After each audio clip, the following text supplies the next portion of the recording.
Hello दोस्तों, कैसे हैं आप लोग। सक्सेस वर्ल्ड एमसीक्यू में आप सभी का स्वागत है।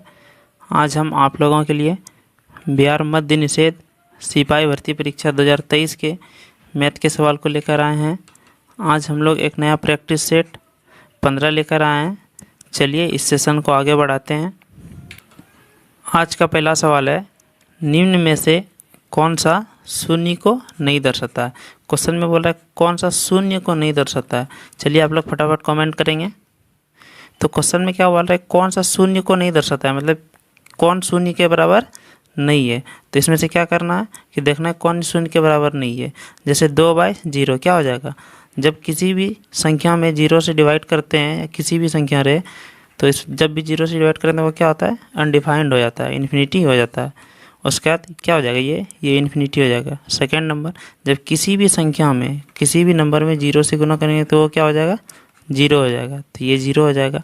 और 0 और इंटू 0 गुना करेंगे तो 0 ही होता है। और जब 0 भागा 0 करेंगे तो ये भी अनडिफाइंड हो जाता है। तो ये क्या हो जाएगा, ये 0 हो जाएगा। फिर ये क्या है, 10 में 10 माइनस 10 कितना हो जाएगा, 0/2 कितना हो जाएगा, ये भी 0 हो जाएगा। जब किसी भी 0 में किसी भी संख्या से भाग देंगे तो वो क्या हो जाएगा, 0 होता है। तो इसमें से बोल रहा है कौन शून्य को नहीं दर्शाता है। तो ये शून्य, ये शून्य, ये शून्य। तो एक नंबर 2/0 इन्फिनिटी होता है, तो ये शून्य को नहीं दर्शाता है। तो इसलिए ऑप्शन नंबर ए बिल्कुल सही जवाब हो जाएगा। क्वेश्चन नंबर 2 की ओर चलते हैं। a+b का होल स्क्वायर प्लस a-b का होल स्क्वायर का मान क्या होगा। इस प्रकार का भी सवाल आप लोगों को बहुत बता चुके हैं। चलिए कमेंट करेंगे। तो क्वेश्चन में बोला जा रहा है कि a+b का होल स्क्वायर प्लस a-b का होल स्क्वायर किसके बराबर होगा। तो क्या करना है, सिर्फ फार्मूला लिख देना। a+b का होल स्क्वायर क्या होता है, a² + b² + 2ab। उसके बाद फिर प्लस है, फिर क्या है, a-b का होल स्क्वायर। तो a² + b² - 2ab होता है। तो इसमें क्या हो जा रहा है कि -2ab + 2ab क्या हो जा रहा है, कट जा रहा है। तो बच क्या रहा है, बच रहा है 2a² हो जाएगा, a² + a² 2a² + b² + b² 2b² हो जाएगा। और 2 को क्या करेंगे, कॉमन ले लेंगे तो क्या हो जाएगा, a² + b²। तो ऑप्शन में कौन सा, option number C 2 × a² + b²। तो ऑप्शन नंबर सी बिल्कुल सही है। सिर्फ आपको फार्मूला याद रखना है और उसको ऐड करेंगे तो 2ab और -2ab कट जाएगा। तो ऑप्शन नंबर सी बिल्कुल सही जवाब हो जाएगा। क्वेश्चन नंबर 3 की ओर चलते हैं। किसी धनराशि को 10% साधारण ब्याज से कितने समय में दोगुना कर सकते हैं। क्वेश्चन में बोला जा रहा है किसी भी धनराशि को दोगुना करना है, उसमें कितना समय लगेगा 10% साधारण ब्याज की रेट से। तो मान लीजिए वह धनराशि 100 रुपया मान के चलते हैं, आसानी होता है। 100 रुपया को दोगुना करना है तो 200 करना है। तो इंटरेस्ट सबसे पहले हम लोग को देखना है, इंटरेस्ट कितना बढ़ाना पड़ रहा है, 100 रुपया इंटरेस्ट बनाना पड़ रहा है। तो यही तो है कि एसआई अगर निकल जाएगा इंटरेस्ट कितना है तो टाइम निकाल लेंगे आसानी से। तो टाइम बराबर फार्मूला क्या हो जाता है, SI × 100 मूलधन गुना रेट। तो इसी फार्मूले पे बैठाएंगे, इस फार्मूला को ध्यान में रखना है। तो क्या, चलिए निकालते हैं बैठा के। तो क्या करना है, टाइम बराबर SI कितना हो रहा है 100 रुपये × 100 और प्रिंसिपल कितना माने 100 और रेट कितना है 10%। तो इसको कटाएंगे, चलिए कटाते हैं। 100 से 100 कट जाएगा और 10 से 100 10 बार में कट जाएगा। तो टाइम बराबर कितना हो जाएगा 10 वर्ष। सिर्फ आप लोगों को ये फार्मूला ध्यान में रखना है, टाइम बराबर SI × 100 बाय प्रिंसिपल × रेट। तो क्या हो जाएगा, ऑप्शन नंबर बी बिल्कुल सही जवाब हो जाएगा, 10 ईयर। क्वेश्चन नंबर 4 की ओर चलते हैं। एक लंबवृत्तीय बेलन की ऊंचाई 16 सेंटीमीटर है। यदि इसके आधार पर व्यास 3.5 सेमी है तो बेलन का आयतन क्या। चलिए सभी बच्चे बेलन का आयतन कमेंट करेंगे। क्या होता है बेलन का आयतन बराबर फार्मूला, तो बेलन का आयतन बराबर फार्मूला क्या होता है, πr² h होता है। तो क्वेश्चन में दिया क्या हुआ है, ऊंचाई h कितना दिया हुआ है 16 सेंटीमीटर और आधार पर व्यास दिया हुआ है। यहाँ निकालना क्या है, रेडियस का जरूरी पड़ता है। तो डायमीटर दिया हुआ है, कितना दिया हुआ है 3.5। तो रेडियस निकाल लेंगे हम लोग 3.5/2 और जब पॉइंट को उड़ाएंगे तो नीचे क्या हो जाएगा 10 से गुना हो जाएगा। तो 35/20। इसको कटाएंगे 5 से तो 7 और 4 हो जाएगा। तो रेडियस कितना निकल जाएगा 7/4 और फार्मूले पे बैठाएंगे, आयतन पूछा है तो चलिए आयतन निकालते हैं। v बराबर पाई का मान कितना हो जाएगा 22/7 और r कितना है 7/4। स्क्वायर है तो 2 बार लिख देंगे 7/4 और ऊंचाई कितना दिया हुआ है 16 सेंटीमीटर। देखिए कहाँ कहाँ कटता है, इसको कटाते हैं तो 7 से 7 कट जाएगा, फिर 4 से 16 कटेगा 4 बेर में, फिर 4 से 4 कट जाएगा तो कितना हो जाएगा 22 × 7 और 22 × 7 कितना होता है 154 और आयतन है तो सेंटीमीटर क्यूब हो जाएगा। तो आयतन बेलन का कितना निकल गया 154 सेंटीमीटर क्यूब। तो ऑप्शन नंबर बी बिल्कुल सही जवाब है। आप लोग ध्यान में रखेंगे कि बेलन का आयतन बराबर फॉर्मूला होता है πr²h। क्वेश्चन नंबर 5 की ओर चलते हैं। 180 मीटर लंबे एक प्लेटफॉर्म को 150 मीटर लंबी एक रेलगाड़ी 22 सेकंड में पार करती है, तो रेलगाड़ी की गति किलोमीटर प्रति घंटा में क्या होगी। इस प्रकार का सवाल आप लोगों को पहले भी सीट में बता चुके हैं। चलिए इसका जवाब कमेंट करेंगे। तो क्या बताए थे कंडीशन कि जब भी डिस्टेंस होता है, जब भी रेलगाड़ी किसी प्लेटफॉर्म को पार करेगी तो क्या होता है कि ट्रेन का लंबाई प्लस प्लेटफॉर्म का लंबाई बराबर डिस्टेंस होता है। तो चलिए देखते हैं इसमें क्या पूछा है, स्पीड पूछा है, गति निकालना है। तो डिस्टेंस कितना हो जा रहा है, डिस्टेंस हो जा रहा है 180 मीटर प्लेटफॉर्म है और 150 मीटर ट्रेन है, तो टोटल डिस्टेंस कितना हो जाएगा 150 + 180 330 मीटर हो जाएगा। और टाइम इसमें कितना लग रहा है 22 सेकेंड। मीटर में ध्यान देख लेना कि मीटर में दिया हुआ है कि अगर नहीं दिया हुआ रहेगा तो इसको किलोमीटर से मीटर में कन्वर्ट कर लेंगे। तो 22 सेकेंड टाइम दिया हुआ है, निकालना क्या है स्पीड निकालना है। तो चलिए स्पीड निकालते हैं।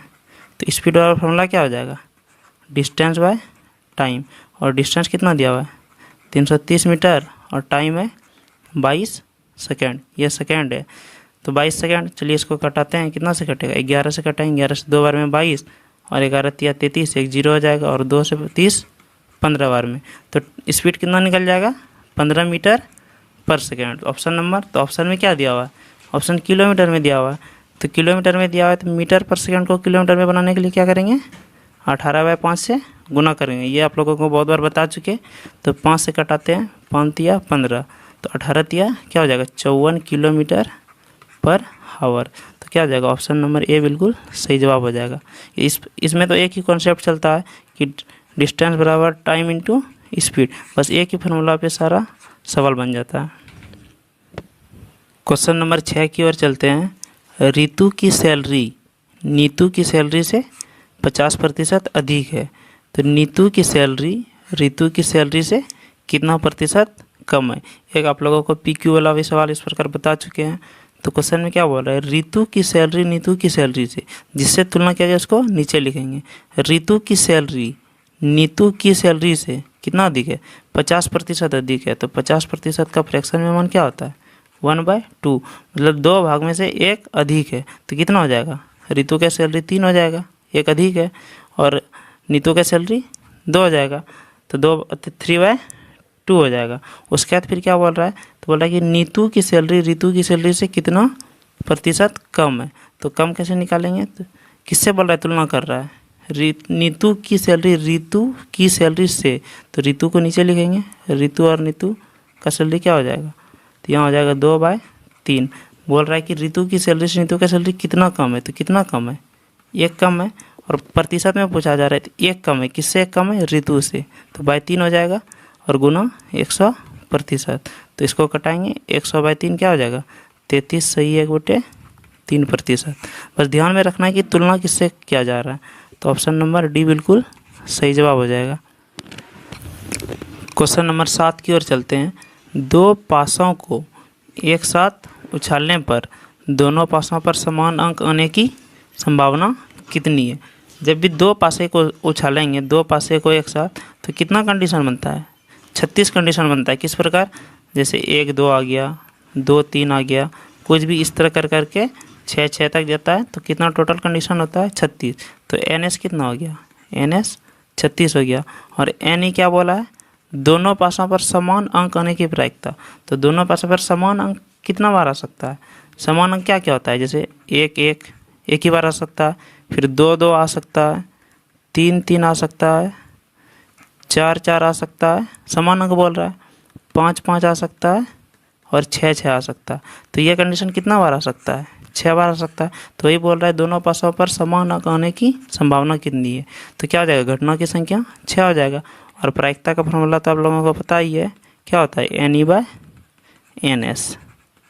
तो कितना हो जाएगा, NE 6 हो जाएगा और NS 36 हो जाएगा। तो क्या हो जाएगा 1/6। तो 1/6 क्या हो जाएगा कि दोनों पासों पर समान अंक आने की संभावना हो जाएगा। तो ऑप्शन नंबर बी बिल्कुल सही जवाब हो जाएगा 1/6। क्वेश्चन नंबर 8 की ओर चलते हैं। यदि A का 30% बराबर B का 0.25 बराबर C का 1/5 भाग, तो A/B/C का मान क्या होगा। इस क्वेश्चन को ध्यान से समझेंगे। इसमें क्या बोल रहा है कि A बराबर A का 30% का मतलब गुना होता है 30% को क्या लिख सकते हैं 30/100। फिर बोल रहा है बराबर B का 0.525, तो पॉइंट को उड़ाएंगे तो क्या होगा नीचे इसमें भी 100 आ जाएगा। फिर बोल रहा है बराबर C का 1/5 भाग। इसमें करना क्या है, इसमें बराबर आपको कुछ मान लेना है। जैसे सबके बराबर क्या मान लीजिए x मान लेते हैं। तो चलिए सॉल्व करते हैं। तो क्या हो जाएगा, इसमें 0 से 0 कट जाएगा और यहाँ पे 25 से 4 बार में 100 कट जाएगा। तो चलिए निकालते हैं। तो a बराबर कितना हो जाएगा, कितना a × 3/10 बराबर x हो जाएगा। फिर यहाँ पे हो जाएगा b × 1/4 बराबर x हो जाएगा। और ये कितना हो जाएगा c × 1/5 बराबर x। सब के बराबर x मान लेंगे और क्या होगा सबसे रेशियो निकालेंगे। तो a बराबर कितना हो जाएगा, 10 को उधर ले जाएंगे 10x हो जाएगा, 10x/3 हो जाएगा। फिर यहाँ b बराबर कितना हो जाएगा, b बराबर 4 को उधर ले जाएंगे तो क्या हो जाएगा 4x हो जाएगा।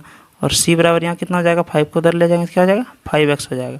फिर क्वेश्चन में क्या पूछा है, तीनों का रेशियो पूछा है। तो A/B/C निकालना है। तो कैसे निकालेंगे, तो a का मान रखेंगे 10x/3 रेशियो b 4x और c 5x। यहाँ नीचे 3 एक्स्ट्रा आ रहा है तो क्या करेंगे पूरे में 3 से गुना कर देंगे और उसके बाद इक्वल टू करेंगे तो 3 हट जाएगा। उसके बाद फिर जो बचेगा वो आंसर हो जाएगा। तो क्या निकालेंगे 3 से गुना करेंगे, इसमें 3 कट जाएगा तो क्या हो जाएगा 10 और सबसे क्या हो जा रहा है x कट जा रहा है तो इधर 10 हो जाएगा। फिर 4 में 3 से गुना करेंगे कितना हो जाएगा 12 हो जाएगा और 5 में 3 से गुना करेंगे तो 15 हो जाएगा। तो A/B/C कितना निकल गया 10/12/15 निकल गया। तो ऑप्शन नंबर बी है 10/12/15। तो ऑप्शन नंबर बी बिल्कुल सही जवाब हो जाएगा। सिर्फ ध्यान में रखेंगे जब भी इक्वल टू में दिया रहेगा तो बराबर एक कुछ मान लेंगे, x मान लें, k मान लें या कुछ भी मान लें और सबका रेशियो निकाल लेंगे और उसके बाद सबको जो क्वेश्चन में पूछा जा रहा है उस पर बैठा देंगे, आपका आंसर आसानी से निकल जाएगा। क्वेश्चन नंबर 9 की ओर चलते हैं। एक व्यक्ति ने एक घड़ी 500 रुपये में खरीदी और 30% की हानि पर बेच दी, तो घड़ी का विक्रय मूल्य क्या होगा। तो क्वेश्चन में बोल रहा है कि एक व्यक्ति ने एक घड़ी 500 रुपये में खरीदा, तो CP आप लोगों को क्या बताया, हमेशा 100 यूनिट मान लेंगे। तो क्या दिया है 100 यूनिट का मान कितना दिया हुआ है 500 रुपया और बोल रहा है 30% की हानि पर। तो 100 यूनिट में 30 यूनिट का हानि हुआ तो कितना में बेचा 70 यूनिट में। तो सबसे पहले 1 यूनिट का मान निकाल लेंगे। 1 यूनिट का मान कितना हो जाएगा 500/100 तो 5 रुपया हो जाएगा। तो कितना हानि में बेचा 30% हानि में, तो कितना यूनिट का मान निकालेंगे 70 यूनिट का। तो 70 यूनिट का मान निकल जाएगा, 70 × 5 कर देंगे कितना हो जाएगा 350 रुपये में बेचा और यही इसका क्या हो जाएगा SP हो जाएगा। तो 350 रुपये में बेचा 30% की हानि पर। तो ऑप्शन नंबर सी बिल्कुल सही जवाब हो जाएगा। जब भी आप यूनिट मान के बनाएंगे तो क्या होगा कि आसानी से आंसर निकल जाएगा। क्वेश्चन नंबर 10 की ओर चलते हैं। 5/7, 7/8 तथा 8/9 का लघुत्तम समावर्तक कितना है।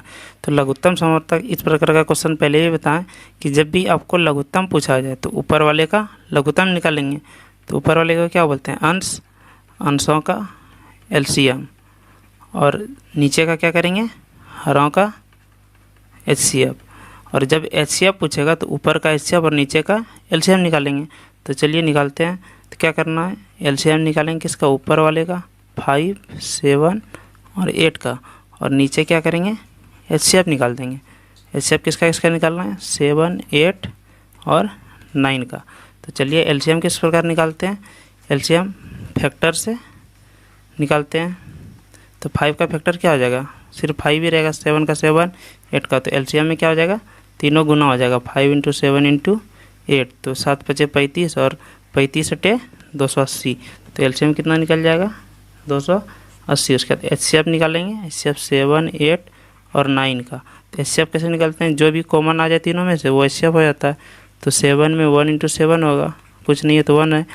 8 में 1 इंटू 8 और 9 में 1 इंटू 9, तीनों में से तो कुछ भी कॉमन नहीं आ रहा है, तो क्या होगा, HCF 1 हो जाएगा। तो 280 और नीचे HCF 1 हो जाएगा। तो 280/1 कितना हो जाएगा, 280। और 280 इस सवाल का बिल्कुल सही जवाब हो जाएगा। ध्यान में रखेंगे कि क्या पूछा है आप लोगों को, LCM पूछा है तो ऊपर का LCM नीचे का HCF, और HCF पूछे तो ऊपर का HCF नीचे का LCM। तो ऑप्शन नंबर डी बिल्कुल सही जवाब हो जाएगा, 280। तो बच्चों आज के लिए इतना ही रखते हैं, आगे की सीट अगले दिन करेंगे। आप लोग मेरे साथ बने रहें, धन्यवाद।